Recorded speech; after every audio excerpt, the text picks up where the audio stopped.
Hello, my yoga peeps. Today I'm presenting downward facing dog pose. You may also hear it shortened to down dog, because you have to admit, saying downward facing dog is a mouthful, especially if you're the instructor and you're teaching a flowing yoga practice. So you will hear it shortened to down dog. The Sanskrit name of this pose is Adho Mukha Svanasana, also a mouthful. When I was in India, I heard it shortened to Adho Mukha, so I'm assuming that's acceptable as well, which essentially means the same as down dog. Down dog is a pose that is often used in a flowing yoga practice. It's a transitional pose that allows us to move more easily between other poses. It can also be a rest stop in class when you need to take a break from flowing or from, say, a long plank, which I've been known to maybe do. So I often call it a resting pose, and some people would argue that it's not, but it can be just a place where you take a break and go hang out and just be upside down.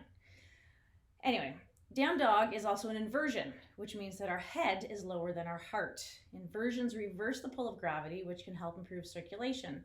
This lets the blood flow more easily to the top of our body. Inversions also improve blood flow to our big, beautiful brains, which tends to nourish our brains and improve energy and concentration. Inversions create traction, which allows the spine some space between the discs, essentially, to reduce any pressure in our back. And I've heard it said that inversions tend to reduce wrinkles. So why are we not doing them every day, I ask? Which is why I do down dog every single day. I love downward facing dog. And if you've been to my classes, you know I do it often. I preach that it is a pose that you need to do every single day. It's a nice balance between strength and flexibility. In down dog, we are generally stretching the posterior or back side of the body, backs of the shoulders, glutes, hamstrings, calves, and of course the back, or parts of it anyway. And then we're strengthening or activating the muscles in the front side of the body. Again, parts of the shoulders, chest, abdominals, and our thighs. So, with that being said, let's get into our downward facing dog. So you want to start from child's pose or resting pose. And in resting pose, child's pose, we sink all the way back. And to come into downward facing dog, we want to extend the arms and the fingers all the way forward. Spread the fingers, press the palms down, activating them.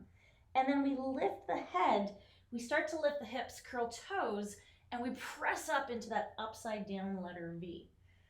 And from here, we want to press the palms and fingers down. Hands should be very strong, and we push against the floor so that our tailbone lifts up to the ceiling as we lengthen the back, and we press the heels down towards the ground.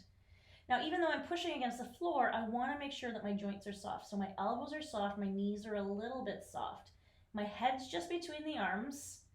My knees are about hip width apart, and my hands are about shoulder width apart. So that's stacking the joints and keeping them safe.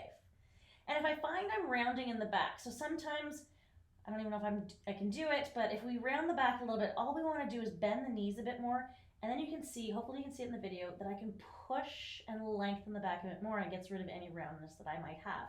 And we want to make sure we keep the hands, the fingers, the palms strong here, so that we don't rock onto the wrists and tire out the wrists or aggravate the wrists at all. So that's your downward facing dog pose. Play with it a little bit. You can come forward to your plank. You can come back to your resting pose or child's pose. Like I said, it's a transitional pose, and it's just fun sometimes to be upside down. Thank you. Namaste.